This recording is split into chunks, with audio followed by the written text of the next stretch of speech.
Issue of capital and disclosure requirement.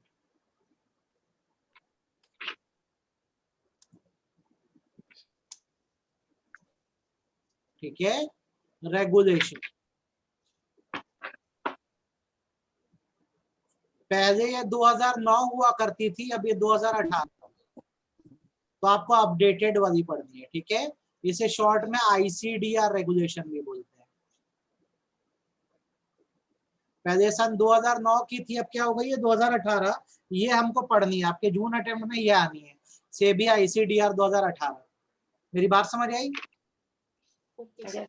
देखो आप ना कुछ बेसिक सीख लो, आपको बेसिक सिखा दे रहा हूं मैं। जब आप कंपनी की बात करते हो तो कंपनी किसी भी टाइप की हो, एनी टाइप ऑफ कंपनी, सबको ये परमिट किया गया है कि कैपिटल लाने के लिए वो क्या इशू कर सकते हैं, क्या बेच सकते हैं, क्या बेच सकते हैं। आप अग्री करते हो मेरी बात से? ठीक, अब इसमें क्या किया गया, फर्दर क्लासिफिकेशन कर दिया गया कि अभी एनी टाइप में अगर मैं बोलता हूं, अगर एक प्राइवेट कंपनी है, कौन सी कंपनी है? प्राइवेट। तो ये एलिजिबल जो है सिर्फ सिलेक्टेड ग्रुप ऑफ पर्सन से पैसा देने के लिए। सिलेक्टेड ग्रुप ऑफ पर्सन को ये क्या कर सकते हैं, शेयर इशू कर सकते हैं। ठीक है, ये इनकी एलिजिबिलिटी है। एट मैक्स कितने लोगों को? 200 लोग को भाई बहन। और अगर आपकी पब्लिक कंपनी है तो आपकी एलिजिबिलिटी ये होती है कि आइदर आप चाहें तो सिलेक्टेड ग्रुप ऑफ पर्सन को शेयर इशू कर दें, या तो आप चाहें तो शेयर आप ऑफर कर सकते हैं जनरल पब्लिक को। किसको? General public. जनरल पब्लिक को भी आप अपने शेयर ऑफर कर सकते हैं। तो जब हम ये चैप्टर पढ़ रहे हैं बेटा, तो हमारा जो मेन फोकस है वो किस पर होने वाला है? Public company. ठीक, अब सुनना मेरी बात को, मैं क्या बोल रहा हूँ। पब्लिक कंपनी दोनों काम कर सकती है, सिलेक्टेड ग्रुप ऑफ पर्सन को भी शेयर बेच सकती है और जनरल पब्लिक।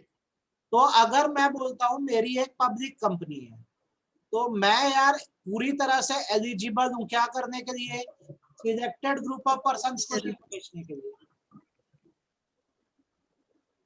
इसे मैं टर्म दे दूंगा प्राइवेट प्लेसमेंट। क्या टर्म? Private placement. और इसके लिए मेरे पर जो रूल लगेगा वो लगेगा companies issue of share capital and debenture rule. लेकिन अगर मैं बोलता हूं कि मेरे को पब्लिक को शेयर बेचना है, तो इसको पब्लिक इशू कहेंगे। क्या कहेंगे? Public issue. Public issue. Issue में फर्स्ट टाइम ऑफर है तो इसको आईपीओ बोलते हैं। क्या बोलते हैं? आईपीओ। आईपीओ मतलब होता है इनिशियल पब्लिक ऑफर। ठीक, और अगर मैं सेम प्रोजेक्ट से दोबारा पैसा मांगू तो इसको एफपीओ बोलते हैं, फर्दर पब्लिक ऑफर। जब पहली बार पब्लिक से पैसा मांगा जाए कंपनी द्वारा किसी प्रोजेक्ट के लिए तो आईपीओ कहा जाता है, और दोबारा मांगा जाए तो एफपीओ कहा जाता है। कोई दिक्कत? आपको पब्लिक को शेयर ऑफर करने के लिए एक प्लेटफॉर्म का इस्तेमाल करना पड़ता है। इस प्लेटफॉर्म को स्टॉक एक्सचेंज बोलते हैं। क्या बोलते हैं? Stock exchange. इस स्टॉक एक्सचेंज की शर्त होती है कि आप ऑफर करो, ठीक है, अगर आपका 90% सब्सक्रिप्शन आ जाता है। क्या आ जाता है? 90% सब्सक्रिप्शन, तो हम आपको लिस्टिंग दे देंगे। क्या दे देंगे? लिस्टिंग। लिस्टिंग माने रजिस्ट्रेशन दे देंगे। बहुत तो नहीं हो गया? इतनी बात समझ आई कि नहीं है? Yes sir. अब जब आपको 90% सब्सक्रिप्शन चाहिए, आपको शेयर ऑफर करना है, तो स्टॉक एक्सचेंज का ये भी कहना है कि लिस्टिंग चीज बहुत अच्छी बात है, पर हमारी एक कंडीशन है, उसको फुलफिल करके ही पब्लिक को शेयर ऑफर कर पाओगे। और इस कंडीशन को कहते हैं सेबी आईसीडीआर रेगुलेशन 2018। आप इनकी शर्तों को मानो, यहाँ जो जो बातें लिखी है फॉलो करो, इसको फॉलो करके पब्लिक को शेयर ऑफर करो। जब 90% सब्सक्रिप्शन आ जाएगा बताना, हम आपकी लिस्टिंग कर देंगे। कितना समझ आया? कितना समझ में आया? तो अब आपको जो मैं बात ये याद रखना, जब भी कभी एक अनलिस्टेड पब्लिक कंपनी, क्या Unlisted public company company stock exchange से शेयर ऑफर करे, ठीक है, या फिर एक ऑलरेडी रजिस्टर्ड कंपनी, क्या already मतलब ये पहले से स्टॉक एक्सचेंज में क्या है, registered रजिस्टर्ड है। रजिस्टर्ड सिर्फ कौन सी कंपनी हो सकती है, public company ऑलरेडी अगर एक पब्लिक कंपनी रजिस्टर्ड है और वो यदि कोई आईपीओ ला रही है, क्या ला रही है, IPO या एफपीओ ला रही है, एफपीओ मतलब क्या, further या तो वो स्वेट इक्विटी ला रही है, क्या ला रही है, sweat equity या तो ईएसओपी ला रही है। क्या मतलब होता है ईएसओपी का, employees stock option या वो राइट इशू ला रही है, क्या ला रही है, right issue जिसकी वैल्यू 10 करोड़ से ज्यादा की है। कितने से ज्यादा की है, 10 crore या वो अगर प्राइवेट प्लेसमेंट करना चाह रही है, इसे प्रेफरेंशियल अलॉटमेंट बोलते हैं। क्या बोलते हैं, preferential allotment इन सारी सिचुएशंस में जितनी मैंने बताया, सेबी की आईसीडीआर रेगुलेशन लगेगी। क्या लगेगी, ICD regulation तो कहाँ लगती है आईसीडीआर रेगुलेशन, जब कोई अनलिस्टेड कंपनी पहली बार अपने शेयर ऑफर करती है तो आईसीडीआर के नियम मान के करना होता है।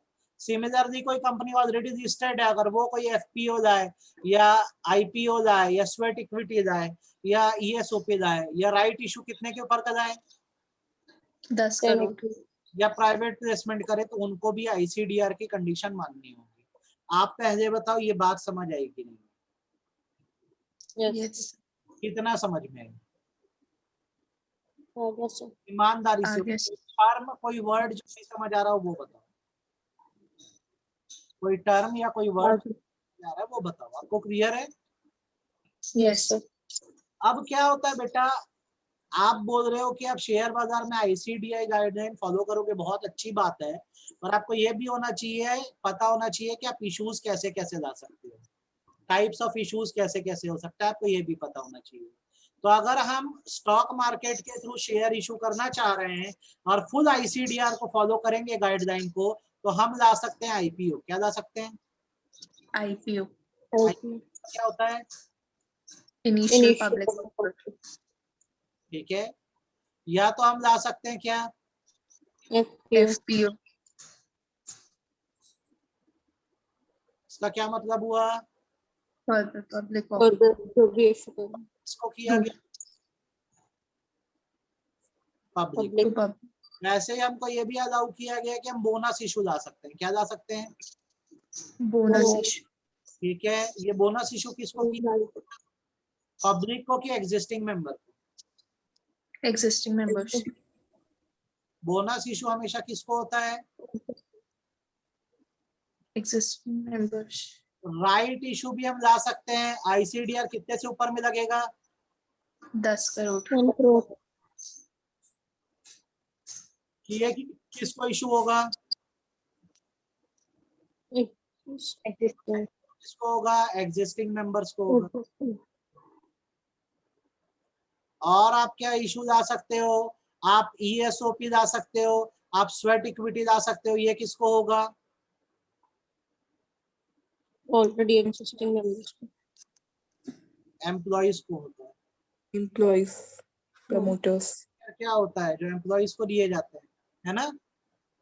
Yes. इसके अलावा भी आप कुछ ला सकते हो इश्यूज में, नाम अभी से बता दे रहा हूँ, आगे जब काम पड़ेगा तो आप ध्यान रखना। हम ला सकते हैं IPP, इंस्टीट्यूशनल प्लेसमेंट प्रोग्राम।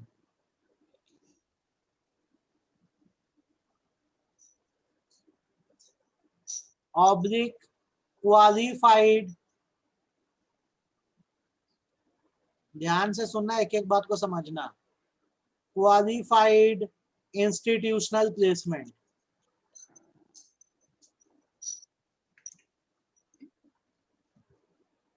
ये जो होता है ना इंस्टीट्यूशनल प्लेसमेंट प्रोग्राम या क्वालिफाइड इंस्टीट्यूशनल प्लेसमेंट, ये किया जाता है QIBs को। किसको किया जाता है? QIB. QIB का मतलब होता है क्वालिफाइड इंस्टीट्यूशनल बायर। क्या? Qualified institution buyer. अब आप मुझसे ये पूछोगे अगर कि सर क्वालिफाइड इंस्टीट्यूशनल बायर क्या होता है, तो मैं आपको यहाँ भी बताना चाहूंगा कि qualified institutional buyer SEBI registered entities हैं। क्या है? SEBI registered entity. एंटिटीज हैं जिनको इन्वेस्ट करना अलाउ किया गया है कंपनियों में। अलाउड इन्वेस्टमेंट, इनको अलाउ किया गया है कि जब किसी कंपनी का इशू निकले तो आप क्या कर सकते हो, उसमें इन्वेस्ट कर सकते हो। तो अगर कोई इशू केवल इन्हीं के लिए निकाला गया है तो उन इश्यूज को क्या बोलते हैं? इंस्टीट्यूशनल प्लेसमेंट प्रोग्राम या qualified institutional placement, QIP। Placement. ध्यान रहेगा। Yes, sir. अब इस QIB में कौन कौन आता है मैं आपको बता देता हूँ ताकि आपको पता रहे। इसमें आते हैं बैंक्स। कौन आते हैं? Banks. फाइनेंशियल इंस्टीट्यूशंस, ठीक है। Mutual funds, LIC, pension funds, ठीक है। और अदर बॉडीज जिनको सेबी ने अलाउ कर दिया है कि वो IPO जब आए या कोई भी इशू आए तो कंपनियों में इन्वेस्ट कर सकते हैं। आप बताओ इसमें कोई दिक्कत है क्या? No, sir. कोई भी ऐसी बात हो जो आपको ना समझ आई हो अभी तक, जो मैंने बताया आपको समझ आ गया? Yes, sir. अच्छा है कि आधा अधूरा आया? अच्छे से. तो आपको कल को क्वेश्चन पूछ दे सेबी ICDR किन किन इश्यूज पे लगता है तो क्या क्या बोलोगे? IPO, FPO, bonus, right share 10 crore, stocks, sweat equity share QI, और ICC QIC. याद रहेगा? भूलोगे तो नहीं? No, sir. अच्छा, अब आगे जो बोल रहा हूँ वो सुनो। सेबी ICDR बोलता क्या ये सीखो। अब हो गया, बेसिक सीख गए हो ना तुम लोग? Yes, sir. Yes, sir. ICDR ना स्टेप बाय स्टेप बातें करता है। देखो, बोलता है कि अगर तुमको शेयर इशू करना है मार्केट में, क्या करना है? Share. शेयर बाजार में शेयर बेचना है तो कुछ एलिजिबिलिटी क्राइटेरिया है जो पूरा करना होगा। क्या पूरा करना होगा? आपकी एक कंपनी है, फर्क नहीं पड़ता वो कैसी कंपनी है, मतलब लिस्टेड है कि अनलिस्टेड है, ठीक है। क्राइटेरिया बता रहा हूँ, ये फुलफिल करोगे तभी आपको शेयर बेचने मिलेगा स्टॉक एक्सचेंज के थ्रू। सबसे पहली बात, आपका जो नेट टेंजिबल एसेट है, क्या है? Net tangible asset. बोल सकते हो फिक्स एसेट है ना, ये 3 करोड़ से ज्यादा होनी चाहिए। कितनी? आपका जो नेट प्रॉफिट है आपकी कंपनी का वो 15 करोड़ से ज्यादा होना चाहिए। कितने से ज्यादा होना चाहिए? आपकी कंपनी की अभी एग्जिस्टिंग नेट वर्थ जो है वो 1 करोड़ से ज्यादा होनी चाहिए। कितने से ज्यादा? 1 करोड़. पहले बताओ 3 क्राइटेरिया समझ आए क्या? Yes, sir. चौथा क्राइटेरिया, यदि आपकी कंपनी ने नेम चेंज किया है, ठीक है, तो लास्ट 1 ईयर में, कितने में? Last year. न्यू नेम से आप प्रीवियस रेवेन्यूज का 50% तक तो कम से कम जनरेट कर ही चुके हो। आपने नाम बदला है, ठीक बात है, बदला है, नया नाम रखा है, तो ये देखा जाएगा एक साल में जितना पहले रेवेन्यू जनरेट करते थे उसका कम से कम 50% जनरेट कर पा रहे हो कि नहीं, तभी तो पता लगेगा क्या प्रॉफिटेबल ऑर्गेनाइजेशन हो कि नहीं। बोलो कितना क्लियर है? Yes sir. अच्छे से कि आधा अधूरा? अच्छे से सर। तो जब आप ये 4 क्राइटेरिया पूरे करते हो तो आपको अलाउ किया जाता है कि आप आईपीओ ला सकते हो। क्या ला सकते हो? और पब्लिक को शेयर ऑफर कर सकते हो। ईमानदारी से बोलो कितना क्लियर है? क्लियर है सर। Yes sir. अब एक कंपनी जो है वो ये बोलती है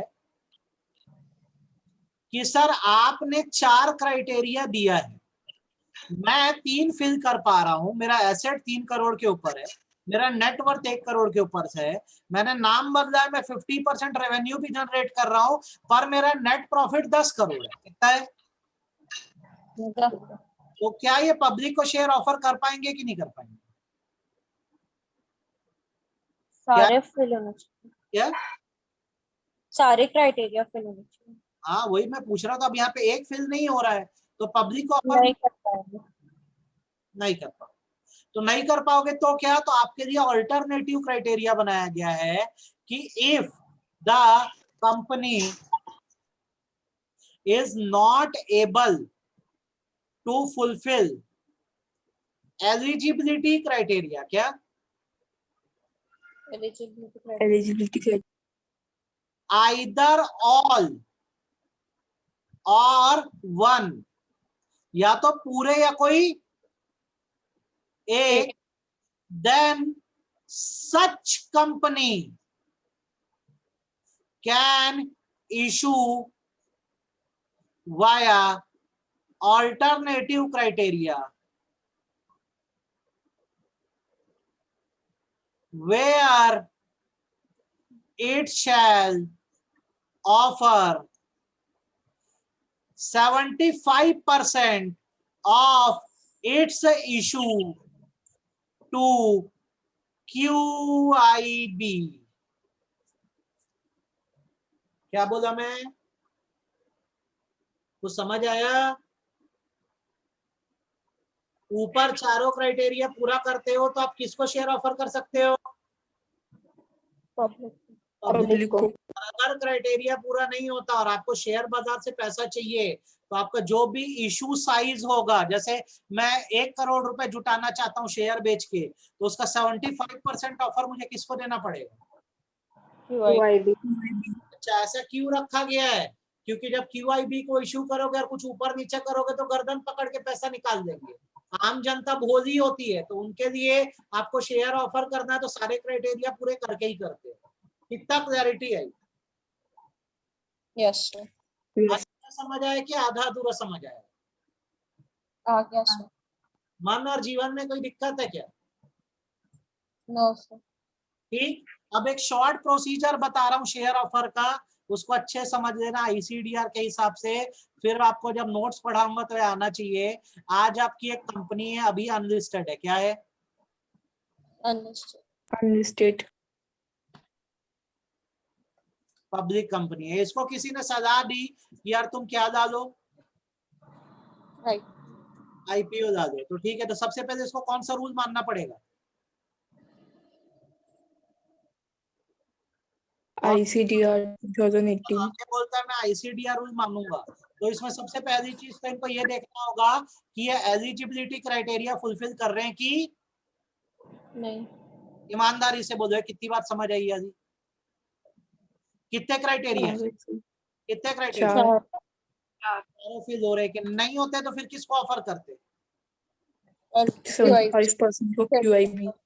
बहुत टेक्निकल तो नहीं लग रहा, अच्छे समझ आ रहा है? Yes sir. आप खुद अपने आपको सोचो, आप एक अनलिस्टेड कंपनी चला रहे हो और आपको पब्लिक से पैसा चाहिए, आप शेयर बाजार के थ्रू ही तो पैसा इकट्ठा करोगे, तो आईसीडीआर का रूल फॉलो करो, एलिजिबिलिटी क्राइटेरिया पूरा होना चाहिए। हो गया, चलो मान लो। अब आपको एक पर्सन को अपॉइंट करना होगा जिसको बोलेंगे मर्चेंट बैंकर। क्या बोलेंगे? Merchant bank. आप सबको इसके बारे में पता है, मुझे बताने की जरूरत है क्या? No, sir. ये मर्चेंट बैंकर क्या करेगा? ड्राफ्ट प्रोस्पेक्टस प्रिपेयर करेगा। क्या प्रिपेयर करेगा? प्रोस्पेक्टस प्रिपेयर करेगा। ड्राफ्ट प्रोस्पेक्टस में सारी टर्म एंड कंडीशन लिख देगा, पूरा डिटेल बता देगा। अब ये इसको सबमिट करेगा किसके पास? सेबी के पास। किसके पास? ड्राफ्ट प्रोस्पेक्टस को सेबी के पास सबमिट करेगा अप्रूवल के लिए। किसके लिए? अब मान लो सेबी से अप्रूवल मिल जाती है, सेबी से अप्रूवल मिल जाती है, तो आफ्टर अप्रूवल फ्रॉम सेबी ये जो आपका प्रोस्पेक्टस ड्राफ्ट था, अब ये क्या बन गया है? प्रोस्पेक्टस। इसको आपको रजिस्टर कराना पड़ेगा आरओसी के पास। किसके पास? आरओसी। पहले इतने स्टेप देख लो, बताओ कोई तकलीफ है क्या?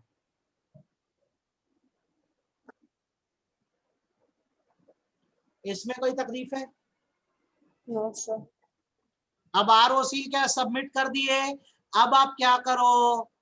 इस प्रोस्पेक्टस को पब्लिक को इशू करो। किसको इशू करो? पब्लिक। जब आप पब्लिक को प्रोस्पेक्टस इशू करोगे तो आप क्या करो? इसमें ऑफर पीरियड बता दो। क्या बता दो?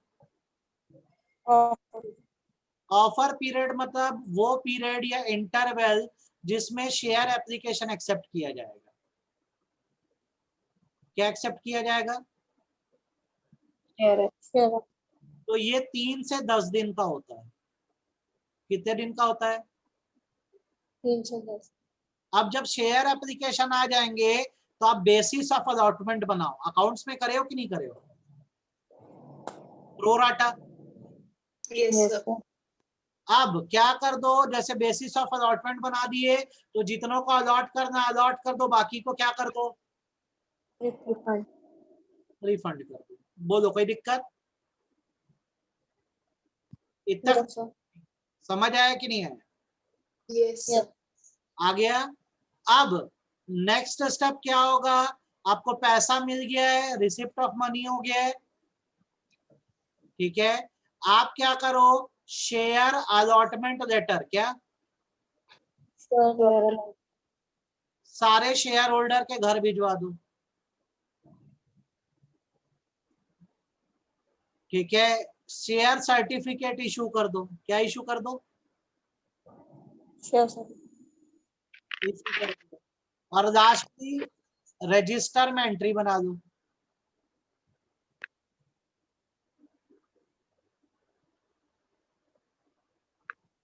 ये है सामान्य विधि, सिंपल विधि। देख लो, पढ़ लो शांत मन से, कोई डाउट हो तो इसमें बताओ। ये तरीका है।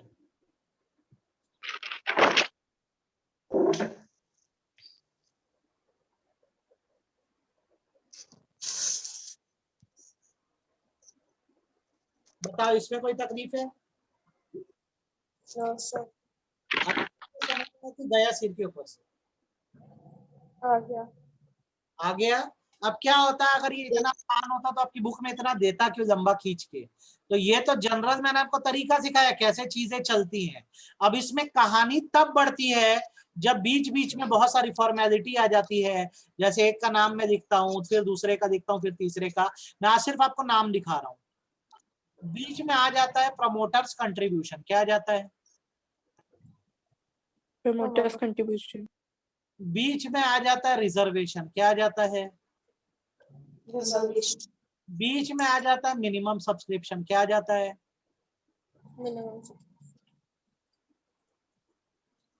ठीक है। बीच में आ जाते हैं प्रोपोर्शनल अलॉटमेंट। बीच में आ जाती है बुक बिल्डिंग। क्या आ जाती है? Book building. Book building. बीच में आ जाता है ड्यू डिलिजेंस। क्या आ जाता है? ये सब कहानियां बीच में आके इन चीजों को बढ़ा देती हैं। अदरवाइज साधारण स्टेप ये होता है। साधारण स्टेप आया कि नहीं आया? आ गया। अब अपने को क्या करना है ये समझो। धीरे धीरे करके एक एक चीज खत्म करेंगे। प्रमोटर कंट्रीब्यूशन क्या होता है, रिजर्वेशन क्या होता है, मिनिमम सब्सक्रिप्शन क्या होता है, proportional allotment, book building, due diligence. ऐसा करने में हमको 5 दिन लगेंगे। कितने दिन लगेंगे? 5 दिन। 5 दिन लगेंगे। आज क्या दिन है? वेडनेसडे। क्या लगता है जून होगा कि नहीं होगा? हो जाएगा सर, अगर कम हो जाएंगे केसेस। सीए और सीएमए वालों ने जुलाई में शिफ्ट कर दिया, तो 99% चांस है कि आपका भी एग्जाम कब शिफ्ट हो जाएगा? जुलाई में शिफ्ट होने का 99.99% चांस है, 0.1 का मैं नहीं बोल सकता। खैर, आप अपनी तैयारी बना के रखो। आपको अभी तक आज जो पढ़ा है पूरा समझ आया? Yes sir. आपको वीडियो भेज दे रहा हूँ, आप देख देना अब इसका वीडियो, ठीक है? Yes, sir. ये करो, काफी है। कल 1:40 को मिलेंगे अपन, है ना? और Yes, इतना sir. Thank you. अभी बुक मत खोलना, मैं जो नोट्स दूंगा उससे पढ़ना, ठीक है? Yes Yes, sir. ठीक है, ये करो। Thank you, sir. Thank you.